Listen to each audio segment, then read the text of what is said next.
अस्सलाम वालेकुम जी, मेरा नाम सुहेल अब्बास है और आप देख रहे हैं learn with Suhel official YouTube channel. नाज़रीन, अभी यूक्रेन के अंदर एक नई डेवलपमेंट हुई है। रशिया के जो पुतिन साहब हैं उन्होंने 4 रीजन्स को अनेक्स किया है। हम आज उसके ऊपर बात करेंगे। हम ऑलरेडी रशिया यूक्रेन वार के ऊपर काफ़ी वीडियोस बना चुके हैं। इस चैनल के ऊपर उसकी रशिया यूक्रेन वार की प्लेलिस्ट है, उसके अंदर हमने मुख्तलिफ चीज़ें देखी हैं। आपने अगर अभी तक वो नहीं देखी तो आप उनको भी देख लीजिएगा।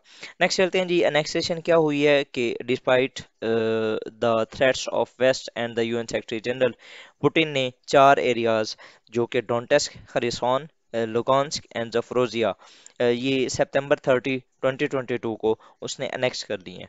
इस पर जो यूक्रेन के प्रेसिडेंट थी उनकी स्टेटमेंट आई। उन्होंने क्या किया, उन्होंने डायरेक्ट ही एक फास्ट ट्रैक जो नेटो की मेंबरशिप है उसके लिए एप्लीकेशन दे दी है फर्दर। और उसके अलावा अगर देखें तो at the televised ceremony to formalise the annexation, Putin joined hands with Moscow installed heads of the region on the stage in front of the Russian elite and chanted slogans than Russia Russia। so इसके ऊपर जी जो comments थी, जो sanctions थी, वो आप देख लें तो यूएस के जो बाइडन साहब हैं उन्होंने सवेयर सैंक्शंस की धमकी दी है। फर्दर वेस्ट भी इसको कंडेम कर रहा है। ये वेस्ट की जो यूरोपियन कमीशन की जो सीनियर ऑफिशियल हैं उनके मुताबिक Russia has escalated the invasion of Ukraine to a new level and we are determined to make the Kremlin pay the price of this further escalation. मतलब कि उन्होंने ना एक नया पैकेज ऑफ सैंक्शंस वो कर दी है। ये जो एग्रीमेंट हुआ उसके मौके की तस्वीर ली गई हैं। नेक्स्ट अगर देखें तो हम इन अगर इस रीजन की बात करें तो ये जो 4 रीजन इन्होंने वो किए हैं, ये 19.4% ऑफ यूक्रेन टेरिटरी बनती हैं according to US based institute of study for the study of war. ठीक है। और nearly 12% has been taken since Moscow invaded in 6 Soviet neighbours on Feb 24।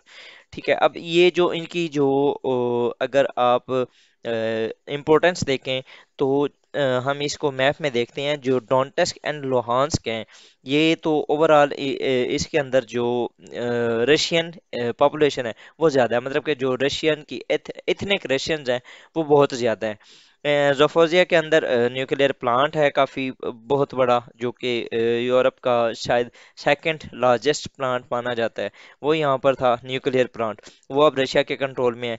And खरसान ये जो एरिया है ये एक लैंड और ये एक कम्युनिकेशन है, लाइन ऑफ कम्युनिकेशन के लिए ये बहुत ही हेल्पफुल है।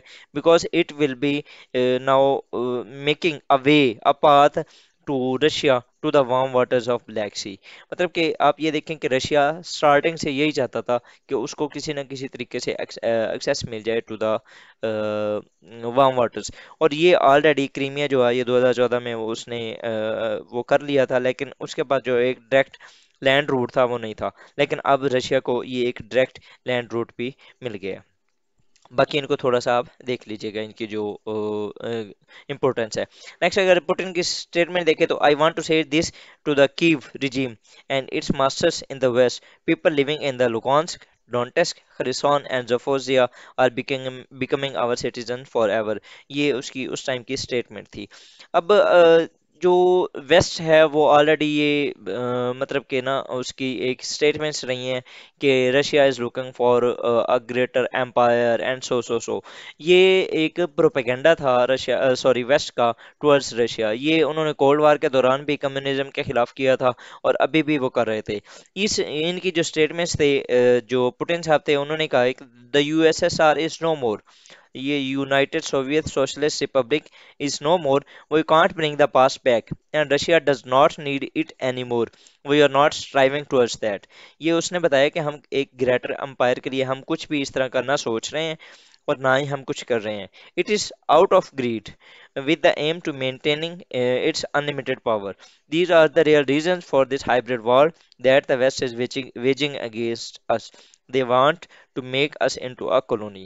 The West is ready to step over everything to preserve the new colonial system, which allows it to a parasite and in fact plunder the whole world. तो ये मतलब कि वो ये कह रहे हैं कि ओवरऑल जो वेस्ट है उसने सारी दुनिया को सिर्फ लूटा ही है और वो एक vampire like blood taking machine है जो कि ओवरऑल दुनिया को सिर्फ खाए जा रही है by their new colonial concept.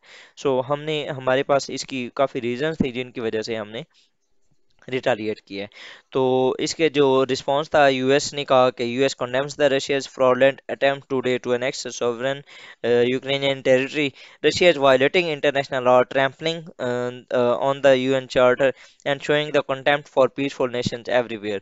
मतलब कि वो उन्होंने इसको ओवरऑल condemn किया है।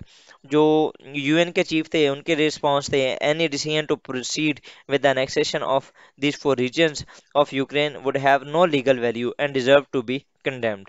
अब ये जो, क्योंकि वो एक न्यूट्रल इदारा है, कोशिश करता है नहीं, कोशिश करता है टू बी अ न्यूट्रल, तो उन्होंने ये कहा कि हम इसको नहीं करेंगे रिकॉग्नाइज। इसी तरह उन्होंने जो इसराइल की ऑक्यूपेशन है उसको भी अभी तक नहीं किया।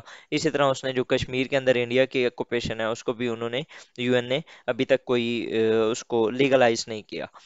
नेक्स्ट अगर देखें तो एक ये इंसिडेंट हुआ था नॉर्थ स्ट्रीम गैस पाइपलाइन का। ये जो एक्सप्लोजन हुआ है ये एक one of the largest line है टुवर्ड्स जर्मनी, जो कि रशिया से जर्मनी जाती है। इसको अगर देखें तो ओवरऑल जो रशिया जर्मनी की जितनी भी गैस की सप्लाई है वो रशिया से आती है। तो यहाँ पर ना पिछले दिनों, ये तकरीबन 28 तारीख को, 28 सितंबर 2022 एक एक्सप्लोजन हुआ है और जिससे ये ब्लास्ट हो गई है। और ये जो एलिज किया जा रहा है कि ये सॉरी यूएस ने करवाई है, क्योंकि यूएस ने फरवरी के अंदर बाइडेन साहब ने ये कहा था कि अगर रशिया ने इन्वेड किया यूक्रेन के अंदर तो I will be doing something surprising for it. और जब जर्नलिस्ट ने सवाल किया था कि ऐसा क्या करेंगे आप, तो उन्होंने कहा था कि मैं उसकी जो नॉर्थ स्ट्रीम गैस पाइपलाइन है उसको तबाह कर दूंगा। तो अभी इसके ना 28 तारीख को दो एक्सप्लोजन्स हुए हैं और जिनसे ये तबाह हो गया। अगर हम इस सारी सिचुएशन को क्रिटिकली एनालाइज करें तो Russia has repeated the same as it's did in Crimea. 2014 के अंदर रशिया ने जो किया था वही उसने अभी किया है।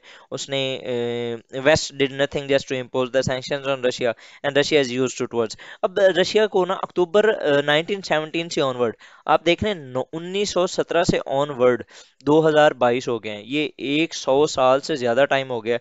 उसके ऊपर मल्टीपल टाइम्स मुख्तलिफ किसी न किसी किस्म की ना वो सैंक्शंस लगी जा रही हैं।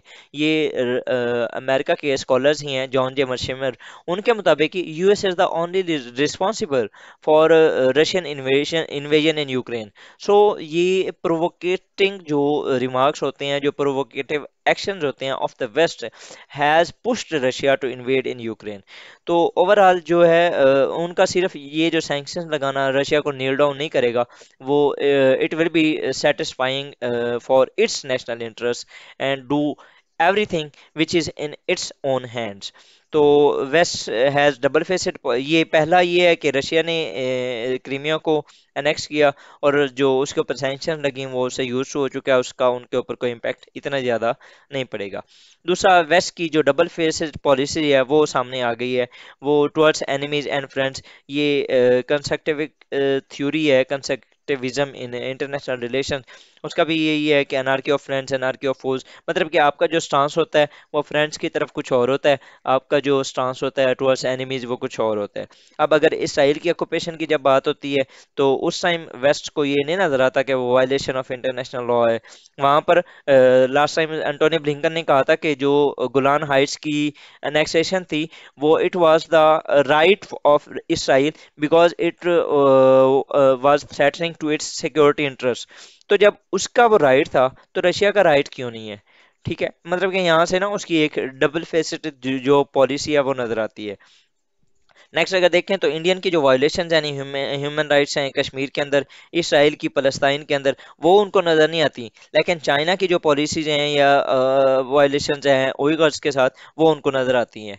ठीक है, इसी तरह नेक्स्ट अगर देखें तो the West is itself violating the rules based order, जिसको सेव करने की वो बात कर रहे हैं, वो खुद उसकी वायलेशंस कर रहे हैं। ठीक है, तो यूएस द नेक्स्ट जो पॉइंट है, US unipolar moment is on its decline and the world has been heading towards a more strengthened multipolar world. The recent annexation of Russia has tempted.